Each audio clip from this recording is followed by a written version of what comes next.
I had been dating Ethan Sinclair for 3 years, and the most expensive gift I ever received from him was a $99 bouquet of white roses. Yet his friends still looked down on me, calling me a gold digger. Just because Ethan was a billionaire, and I came from a working-class background. At my birthday party, he handed me the usual cheap white roses. I went to the restroom, and on my way back, I heard his childhood friend, Amanda Vance, scoffing from inside the VIP lounge. She's just playing the innocent card, pretending she doesn't care about his money, but she's really just waiting to marry him and take half his assets. One of Ethan's best friends, Tyler, chimed in. Bro, your girlfriend is seriously calculating. Ethan sat on the sofa, offering no defense for me. Angry, I pushed the door open, wanting to stand up for myself. But before I could speak, Ethan looked up and asked me first. You've been putting on this act for so long. Are you really just trying to secure a massive payout? I squeezed the watch box in my hand, the one I had bought as a gift for him, turned around, and walked away. After leaving the lounge, I went straight back to the luxury mall. The sales associate recognized me immediately. Only half an hour ago, I had walked out of here with a beaming smile, holding the gift box. Now, with the ribbon still intact, I was asking her for a refund. Ma'am, since the back of the watch is custom engraved, we can only offer a buyback at a discounted price. How much can I get back? $7,000. I had saved up for 6 months to buy this $10,000 watch. Now, in a blink of an eye, I was losing $3 grand. I nodded. Process it. Just as the associate took the box, Amanda's laughter echoed from behind me. See? I told you she'd return it. Ethan and his group of friends from the lounge had followed me here. They stood outside the boutique, watching me like I was some kind of circus act. Tyler pulled out his phone, snapping a photo of my refund receipt. Buying a 10 grand watch just to turn around and probably ask Ethan for a sports car. This return on investment is so crazy that Wall Street should take notes from her. Hey. She climbed her way out of some rundown suburb to land Ethan. Of course she's got tricks up her sleeve. Their words pierced my ears, making my fingertips go numb. Amanda walked up to me, glancing at the buyback slip. You guys are too naive, she said to the group. Low-tier gold diggers ask for cash straight up. High-tier social climbers like her spend a little money first, play the victim, and then return the gift. Once the guy feels guilty, the house and the sports car practically by themselves. The friends laughed even louder. So that's how you play the long game. No wonder she didn't accept any expensive gifts from Ethan for 3 years. She was waiting for the wedding ring. I snatched my debit card back and turned to leave. Ethan grabbed my wrist. Haven't you had enough?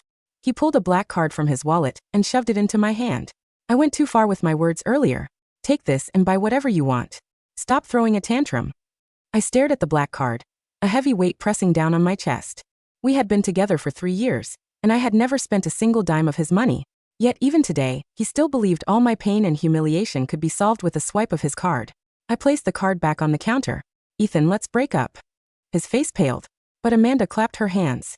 What did I tell you? Returning the gift was just the appetizer. The breakup is the real play. She turned to Ethan, looking absolutely certain. She's endured 3 years to finally get close to the Sinclair family. There's no way she's actually leaving. She's just forcing you to propose to her right here. The others immediately started chanting. Down on one knee, Ethan. Better do it now, or next time she won't just return a watch. She'll be holding a knife to her wrist. Ethan's tightly knitted brows gradually relaxed. He looked down at me, a hint of realization in his eyes. If you want to get married, you can just tell me. Don't threaten me with a breakup. It's childish. I pulled my hand out of his grip. I'm not threatening you. I don't want you anymore. Ethan stared at me for a few seconds, the last drop of his patience completely evaporating. Fine. I'd love to see how many days you can last playing tough. I didn't answer. I walked out of the mall alone. As soon as I got into an Uber, my boss, Mr. Davis, called me. Chloe, the Middle East project is temporarily short-staffed. It's a 3-year deployment, and you'd have to leave the day after tomorrow. The conditions are tough. Are you willing to go? In the past, I had turned down 2 overseas opportunities just to stay with Ethan. This time, I didn't hesitate. Yes, I am. I booked a flight for 9 a.m. the day after tomorrow. I had exactly 48 hours left before leaving this city, and Ethan forever. The next morning, I started packing. 3 years of my life fit into just 2 suitcases. Right after I zipped them shut, my apartment door was pushed open. Ethan walked in with Amanda right beside him. The same people who had mocked me last night were there too. They didn't show an ounce of shame. Instead, they gathered around my suitcases, whispering and pointing. Wow, she actually packed. Well, you have to play the part, right? Even if the suitcases are empty, she's got to wheel them out. I bet she'll unpack her clothes by tonight. Tonight is too long. I bet 3 hours. Amanda held up a finger. 1 hour. The second Ethan offers to put this apartment in her name, she'll unpack immediately. Someone gave her a thumbs up. As expected of Amanda. You really know how these gold diggers think. Well, she's dealt with her fair share of competitors, she knows the drill. The group burst into laughter. I knelt down, sliding my passport and ID into the inner pocket of my suitcase. Ethan stood by the door, his expression dark. Where are you going? None of your business. Amanda chimed in instantly. Hear that? She's keeping it a secret on purpose to make you anxious. The moment you beg her to stay, she wins. Ethan had taken a step forward, but upon hearing Amanda's words, he froze. I pulled a small box out of the drawer. My access card, the apartment keys, and the few small gifts Ethan had given me over the years were all inside. The most expensive item was a $900 necklace. It was actually a leftover prize from some corporate raffle that Ethan had casually tossed to me. I slid the box over to him. Here. Your things. Seeing the keys, Ethan's face darkened completely. But Amanda snatched the keys first, dangling them in the air. Ethan, don't you get it? She's lived here for 3 years, and your name is still the only one on the deed. She's complaining that you aren't playing ball. His friends looked like they had just cracked a code. Living here for 3 years and still not getting a house? No wonder she's losing her patience. Ethan, you really failed at your charity work here. A house in the rundown suburbs she came from probably costs less than one of your bathrooms. Of course she's desperate. My fingernails dug deep into my palms. Ethan knew very well how much I hated people making fun of my background. Yet he stood there, not saying a single word to stop them. He only looked at me. I'll have my assistant start the deed transfer this afternoon. The apartment is yours. Happy now? Stop acting. You can be real with me, you know I hate fake women the most. It felt like a heavy fist had punched me right in the chest. I don't want it. The friends exchanged glances and smirked. Wow, she's got a huge appetite. Turning down a multi-million-dollar apartment? Guess she's aiming for Sinclair Group shares. Amanda crossed her arms, her tone dripping with sarcasm. She's not turning it down. She just thinks it's not enough. Ethan, if you give her the apartment today, she'll demand your company tomorrow. I looked up at Ethan. Do you also think I'm just holding out for more? He remained silent. At that moment, any desire I had left to explain myself vanished. I pulled out my phone and dialed the wedding planner. Right in front of them. Cancel the engagement party. Ethan snapped his head up. What did you say? The wedding is off. Deduct the cancellation fee from my account. No need to contact Ethan Sinclair. After hanging up, I canceled the wedding dress rental and the makeup artist too. Ethan slammed his hand onto the box of keys on the table. Once you cancel, it won't be easy to put it back together. I nodded. Then let's never put it back together. He stared at me intensely. Amanda pulled his arm. Don't pay attention to her. The harder she throws a fit, the more terrified she is that you'll actually leave her. Ethan finally turned and walked away. But before he crossed the threshold, he threw a cold remark over his shoulder. I'll wait for you to come crawling back. But I won't give you much time. Mind yourself. As the door clicked shut, I opened my phone. My company had sent over the overseas contract. I signed my name and tapped submit. From this moment on, there was no turning back for Ethan and me. And he would never, in this lifetime, see me crawl back. That night, Amanda added me to a Snapchat group. The group chat was named, How Long Can the Gold Digger Last? There were over 20 people in it, all of them Ethan's friends. The moment I was added, messages flooded the screen. I bet she apologizes before midnight. Midnight is too late. With her poor background, she wouldn't dare lose her permanent meal ticket. I bet she kneels in front of Ethan's office building begging for him back. Loser buys drinks for a month. Amanda sent a voice note. You guys are overestimating her. She's definitely sitting at home right now, waiting for Ethan to go back. Packing bags, canceling the wedding, returning gifts, it's all textbook push and pull tactics. Someone who actually wants to leave wouldn't make such a scene. She wants everyone to know because she's waiting for Ethan to go soothe her ego. Someone asked why she was so sure. Amanda laughed. I've told you guys 1,000 times, I know how these girls operate. A poor girl landing a guy like Ethan Sinclair is like winning the lottery. Does a lottery winner ever tear up their ticket and refuse to cash it in? Only an idiot would do that.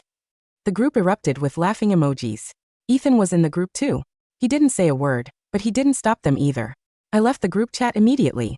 Less than 10 seconds later, Amanda added me back. Don't leave so fast. Weren't you breaking up? Let's see how many days you can keep up this act. Why don't you place a bet too? What time are you running back to Ethan? I left the chat again. Half an hour later, an unknown number called me. Hello, is this Ethan Sinclair's girlfriend?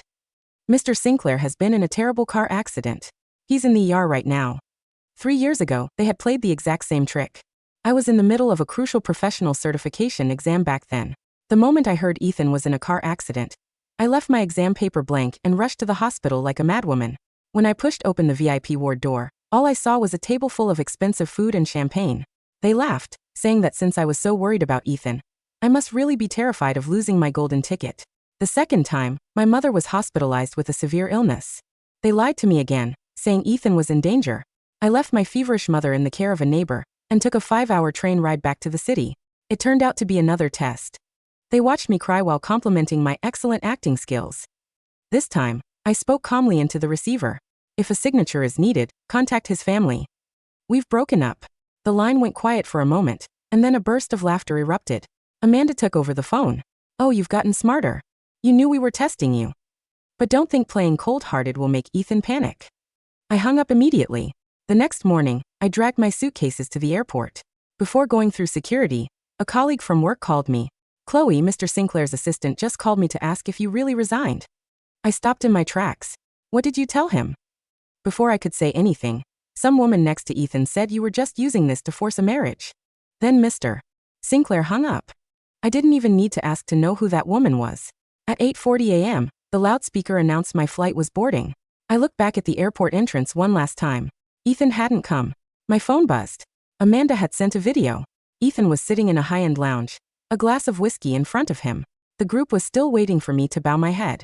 Amanda's voice came from behind the camera. Don't worry, she won't leave. She's probably hiding near the airport right now, waiting for you to run over and beg. If you go, she'll hold this breakup over your head for the rest of your life. Ethan looked up. What if she actually leaves? Amanda didn't hesitate for a second. If she actually leaves, I will apologize to her in front of everyone. The video ended there. I turned off my phone and walked toward the boarding gate. I didn't need her apology. Let it choke her instead.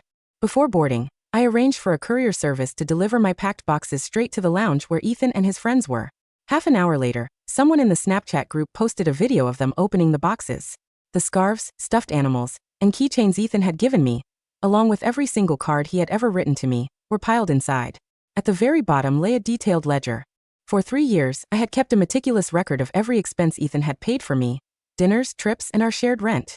After deducting my half of the expenses, there was a remaining balance of $17,400. I transferred every single cent of that amount directly into his bank account. In the video, someone picked up the ledger and laughed so hard they slapped their knees. What is this? Is she settling her escort fees? Only 17 grand for 3 years? She must feel so ripped off. No wonder she canceled the wedding and ran away. She's just trying to force Ethan to pay her more. Another guy picked up the old scarf. Returning a cheap piece of junk like this just to look classy? Poor people are all the same. They've never seen anything nice, so they treat trash like some sacred proof of love. Amanda snatched the ledger away, scanning it. She's making the calculations so clear on purpose to remind Ethan that she wasted 3 years of her youth on him. Just watch. Next, she'll start asking for palimony. Ethan sat on the sofa, his face growing darker by the second. Staring at the pile of items, he suddenly asked, what if she really just wanted to break up? Amanda laughed out loud. Ethan, did you seriously fall for her act? How much does she even make a month? Without you, she'll have to rent a crappy apartment, take the subway, and date broke average guys. She's gotten used to the life you provided. Do you really think she can go back? The guy next to her joined in on the mockery. Ethan, you're just too sentimental about your charity case. A woman like her won't find anyone better out there. She'll crawl back on her own. Who knows? She might be standing right outside the door right now, waiting for you to say you forgive her. The video abruptly cut off. I left all the mutual group chats and deactivated the phone number I had used for 7 years. The airport announcement blared again. As I lined up at the gate, Ethan's assistant sent a message to my temporary work number. Miss Sterling, Mr. Sinclair wants me to ask when you are coming back. I didn't reply. The line moved forward slowly. When it was my turn to scan my boarding pass, Mr. Davis called me. Chloe, the company has notified our partners. Ethan Sinclair will probably find out very soon that you've signed a 3-year contract. Have you really thought this through? I looked at the jet bridge leading to the cabin. I have. This time, I'm not looking back. After hanging up, I opened my chat history with Ethan. Over the past 3 years, most of the messages had been sent by me. I had asked him what time he'd be home, reminded him to take his medicine, and told him where his clean laundry was. To my dozens of texts, his replies were usually just 2 words. Got it. I typed out my very last words to him. Ethan, your friends were right. I am a great actress. I was exhausted a long time ago, yet I pretended to love you for 3 years. Now the play is over. From now on, even if you guys play your sick pranks with car accidents, drunken emergencies, or disappearances, no one will ever rush back to you again. Ethan's call came through almost instantly. I didn't pick up. He kept calling, his name flashing relentlessly on my screen. The flight attendant reminded me to turn on airplane mode. The screen went completely silent. At the exact same time, Ethan's assistant delivered my overseas contract to the lounge. Black ink on white paper, a 3-year term. Amanda reached out to grab it, but Ethan slammed his hand down on the contract first. He stared at my signature, the color draining from his face. This time I wasn't acting. I was truly gone. The VIP lounge on the 88th floor of the Sinclair Tower smelled of 20-year-old single malt, expensive Cuban cigars, and the faint citrusy undertone of Amanda Vance's designer perfume. On the center of the low marble table, right between a crystal decanter and an ivory ashtray, sat the document Ethan's assistant had just dropped off. It was 3 pages of standard legal bond paper, bound with a single blue grommet. At the bottom of the final page, stark against the white margin, was Chloe Sterling's signature in black ink. Below it was the corporate seal of the Global Infrastructure and Logistics Consortium, and beneath that, a single line of stamped text. Deployment location: Sector 4 New Red Sea Gateway Project, Alderia Corridor. Duration of contract: 36 months. Non cancelable. The silence in the room had gone from smug to thick, and now it was turning putrid. Tyler was the first to let out a weak, nervous chuckle.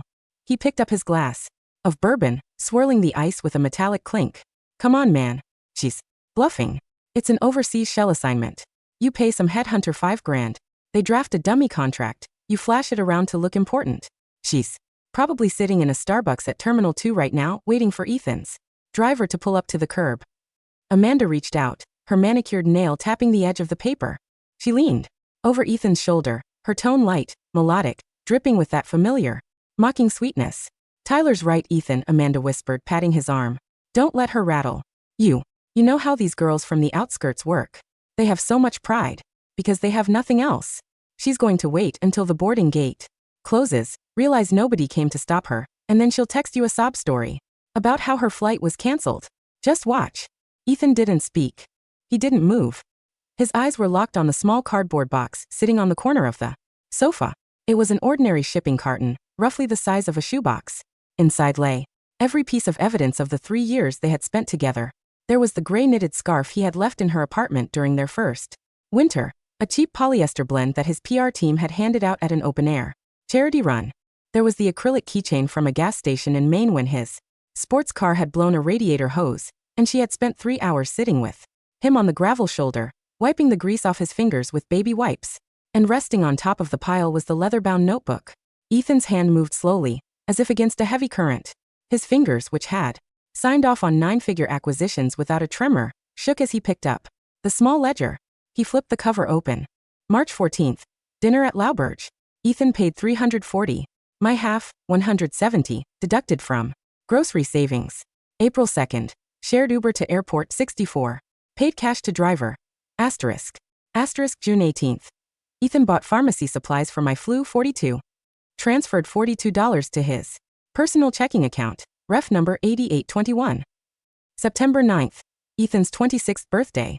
Custom engraved chronograph watch, $10,000. Saved over 6 months from freelance design contracts.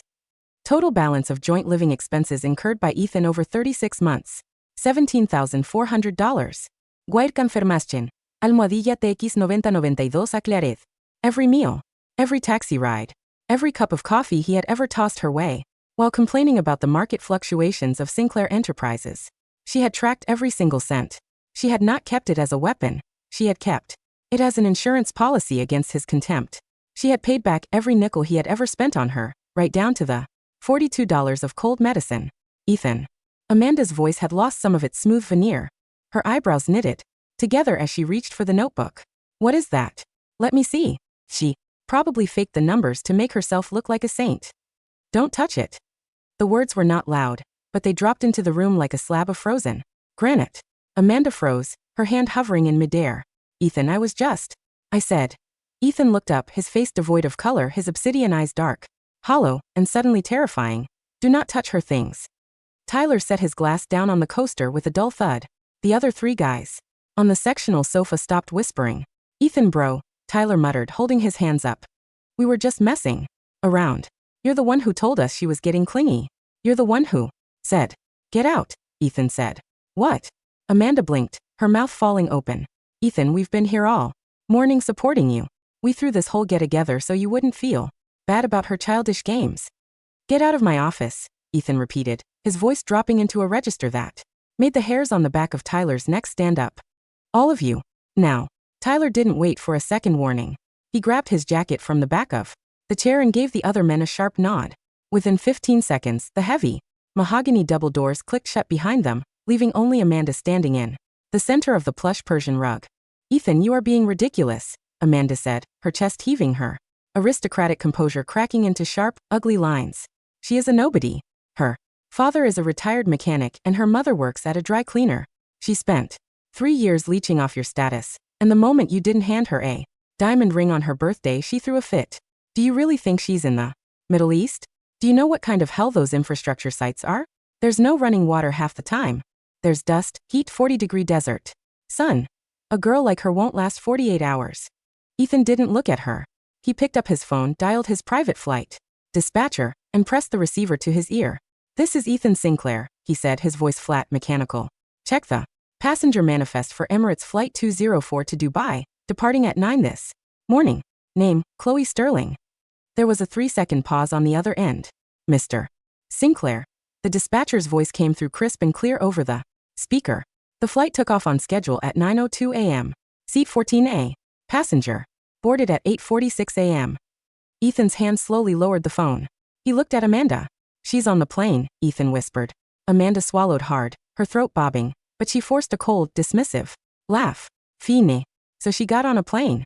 Let her go. Let her see how cold the world is without the Sinclair name backing her up.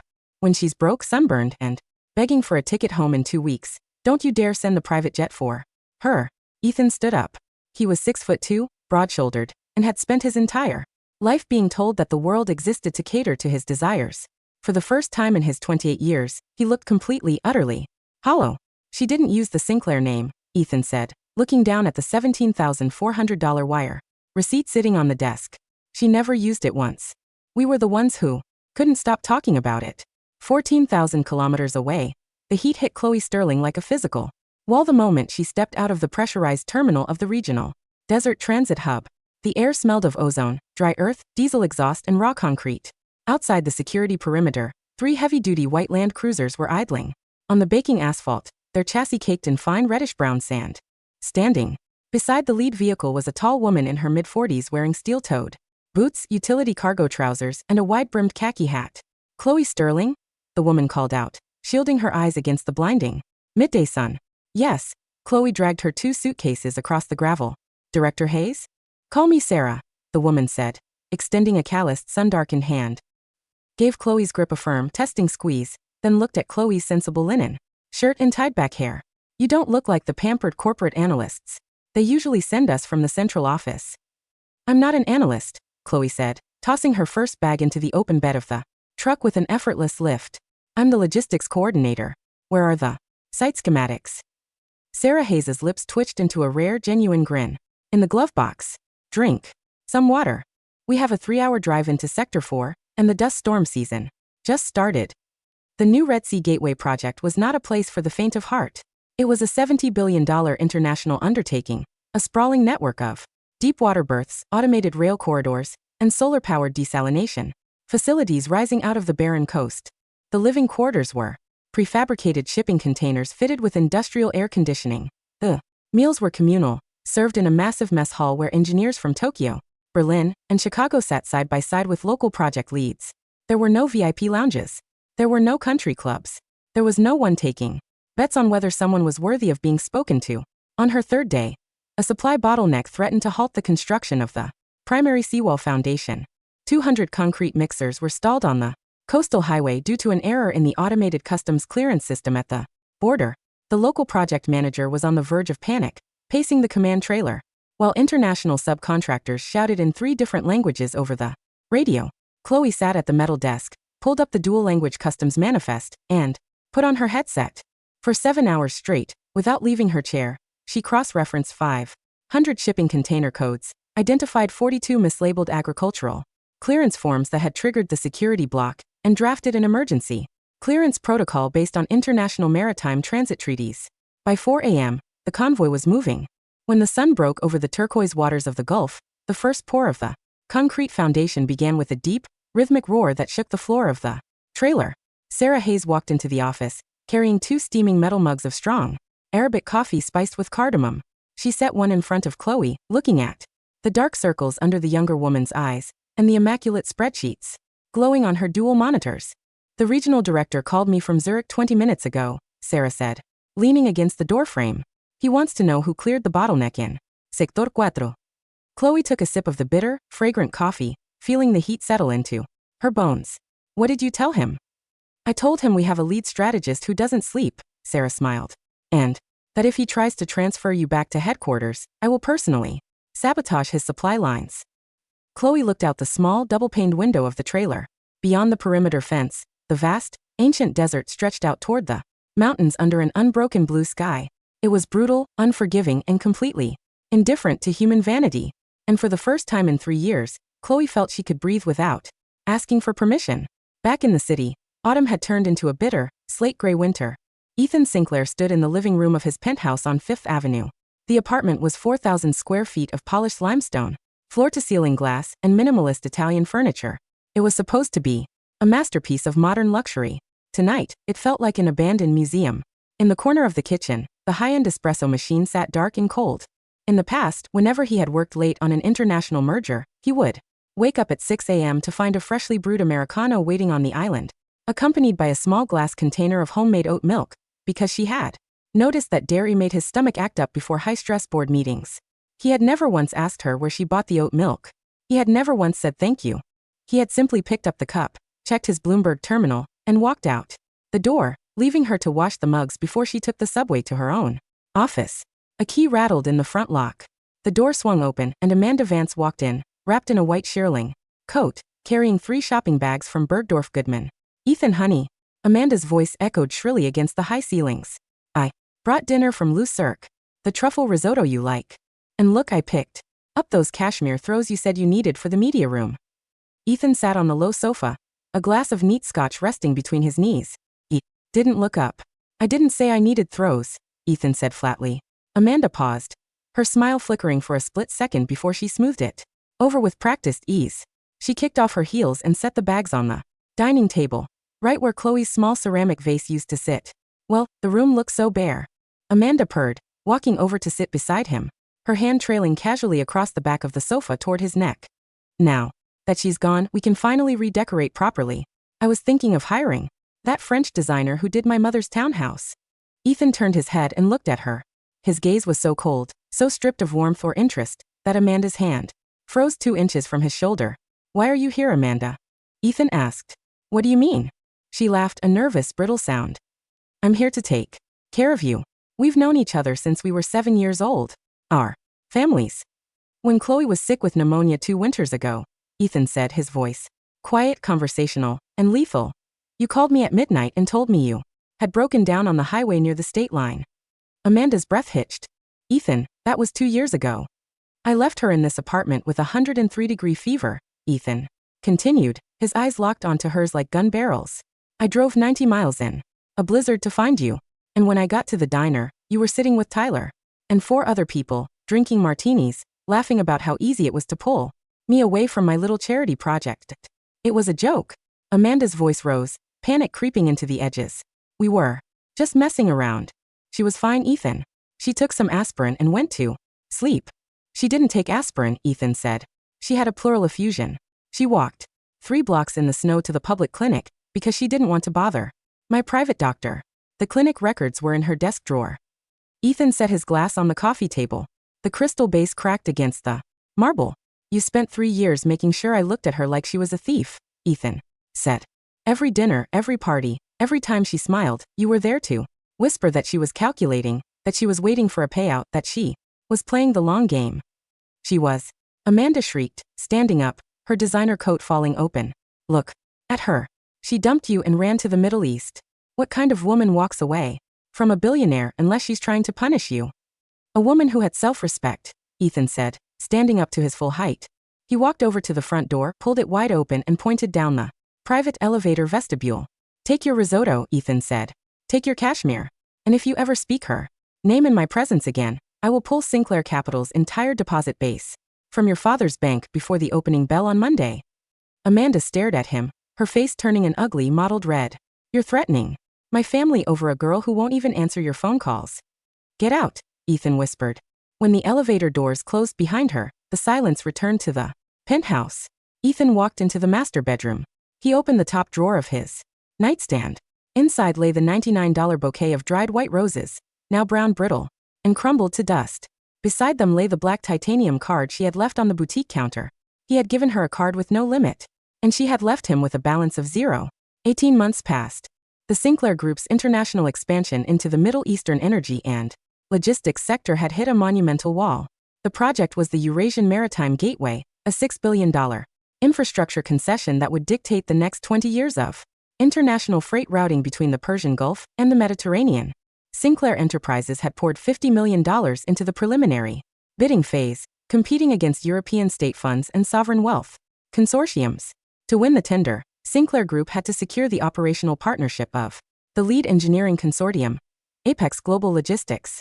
Without Apex's proprietary automation patents and regional land rights, Ethan's bid was dead on arrival. The final procurement summit was convened in the coastal capital of Albar, inside the Royal Conference Pavilion of the Grand Hyatt. Ethan sat at the head of the Sinclair delegation, surrounded by 10 senior vice presidents, corporate lawyers, and technical advisors. He was 30 pounds lighter than he had been 2 years ago. His tailored charcoal suit hung sharply on his frame. His dark hair was streaked with faint silver at the temples, and his eyes carried the permanent, restless exhaustion of a man who had not slept a full night in 500 days. Across the massive mahogany table sat the executive committee of Apex Global. Mr. Sinclair, the consortium's European director, a Swiss executive named Berg, adjusted his spectacles. Your capital structure is impressive. However, the operational matrix you submitted for the Sector 4 multimodal freight hub is deeply flawed. The rail-to-port turnaround times you've projected are mathematically impossible under regional summer temperature constraints. Ethan leaned forward, his voice low, commanding, and sharp. We've factored in dynamic cooling for the locomotive bearings, Mr. Berg. Our engineering team in Boston spent 3 months stress testing the models.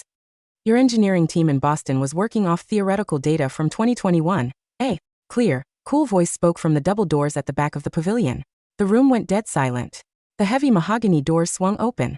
Walking down the center aisle was a woman in an ivory-tailored pantsuit, her dark hair cut into an elegant, sharp bob that brushed her shoulders. She wore minimal jewelry, only a vintage platinum watch with a dark leather strap, and carried a slim leather portfolio under her arm. Her skin was sun-kissed, glowing with health and strength. Her posture was upright, relaxed, and absolute in its authority. Ethan's heart stopped. The air was violently sucked out of his lungs. The pen in his hand slipped from his fingers, clattering loudly against the polished wood of the conference table. Chloe. The name tore from his throat in a raw, broken whisper that was heard by every executive in the room. Chloe Sterling didn't flinch. Her hazel eyes swept across the Sinclair delegation, passing over Ethan's pale, trembling face with the exact same polite, detached curiosity she gave to the junior analyst sitting in the back row. She took her seat at the center of the Apex Global Executive Delegation, directly opposite Ethan. Good morning, gentlemen, Chloe said, her voice smooth, resonant, and carrying the quiet, effortless weight of absolute competence. I am Chloe Sterling, Chief Operational Strategist for Apex Global. She opened her portfolio, sliding a sleek tablet into the dock on the table.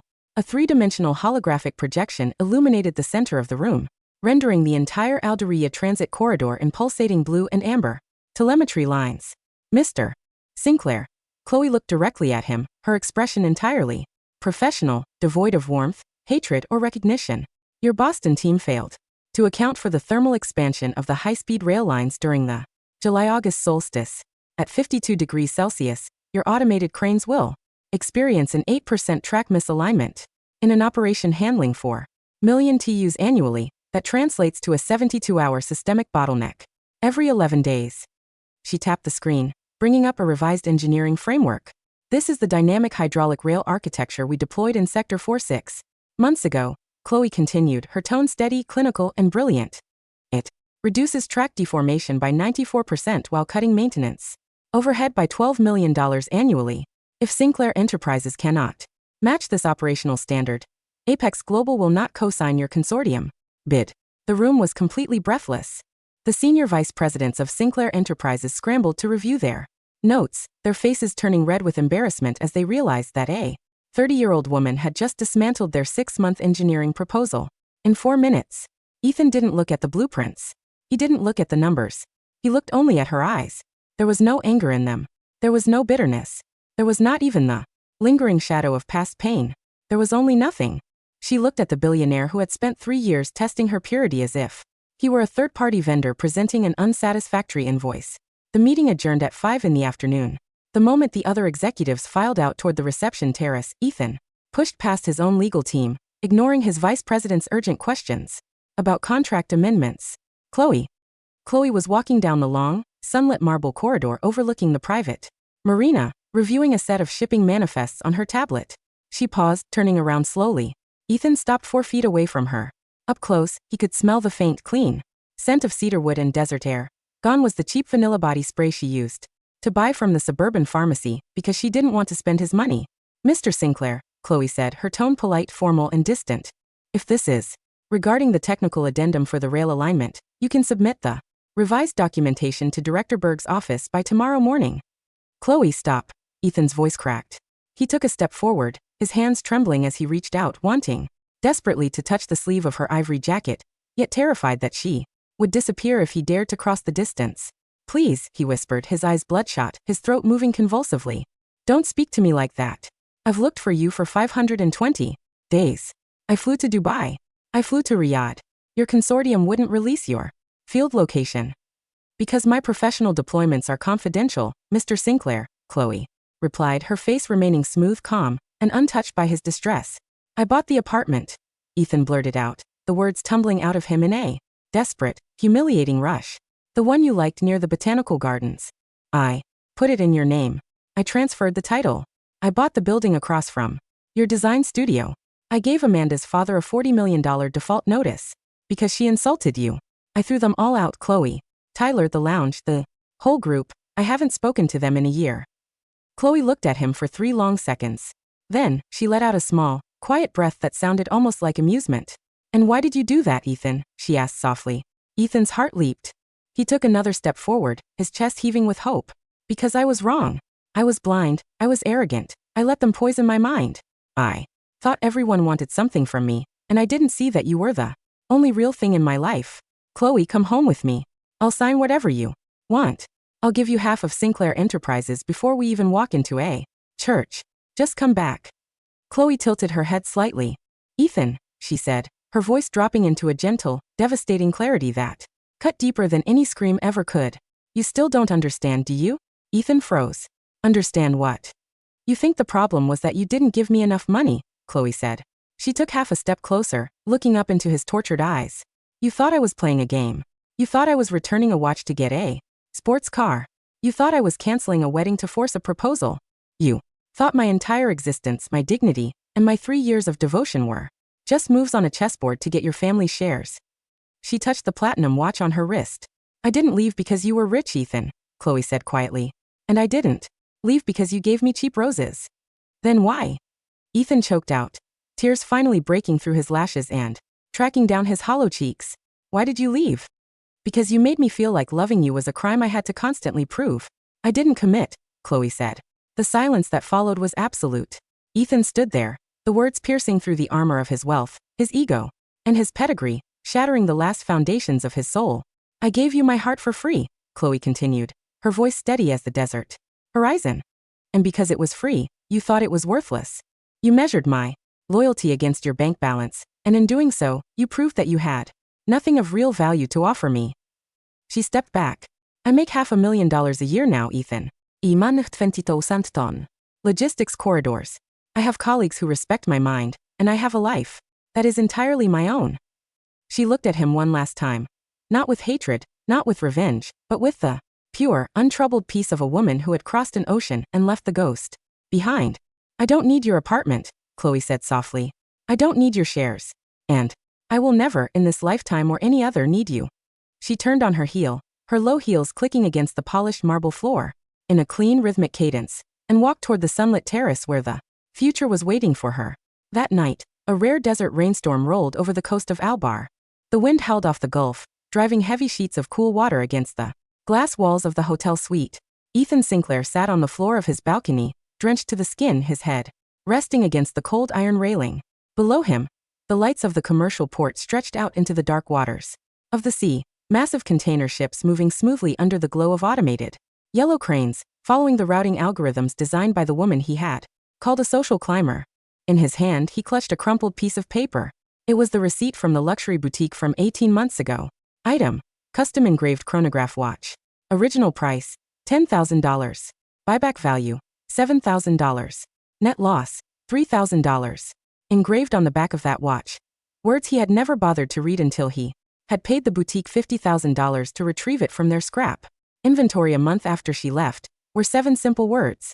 To Ethan, "My time was always yours." He held the medal against his chest, weeping in the pouring rain until he had no tears left to shed. He had all the money in the world. He owned towers, ships, banks, and land. And as the rain washed the dust into the sea, Ethan Sinclair finally understood the brutal, unchangeable truth. He was the poorest man alive.